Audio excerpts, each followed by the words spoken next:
Hello ළමයි බලමුද අද මගේ කෑම පිඟාන මේ රස බලන්න ඔයාට තිරෙන්නේ හාට එන්න හිතෙනවා නම් මේ කෑම එක ඔයා try කරලා බලන්න ඕන. මෙන්න බලන්න අද මම හදාගත්තා නාඩු හාලෙන් සුදු බත් එකක්.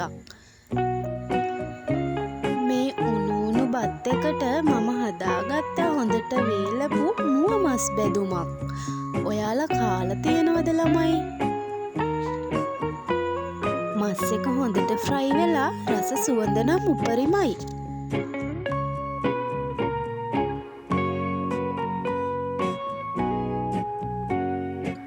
තව මං හදාගත්තා ලුණු කොළ, අල, හාල් මැස්සෝ එකට දාලා තෙම්පරාදුවක්. මේක නම් පර්ෆෙක්ට්.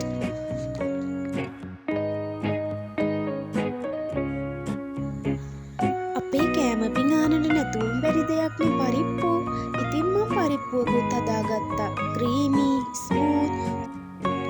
සුදු බත් එක්ක මික්ස් වුණාම වෙනමම ලෙවල් එකක්.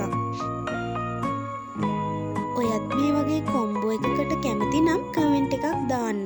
මේ වගේ සිම්පල් ශ්‍රී ලංකන් මීල්ස් බලන්න කැමති නම් ලයික් එකක් දාලා channel එක subscribe කරලා මගේ වීඩියෝ එක ඉන්න. අපි ඉක්මනින්ම ආයේ හමු වෙමු තවත් රස රෙසිපි එකකින්.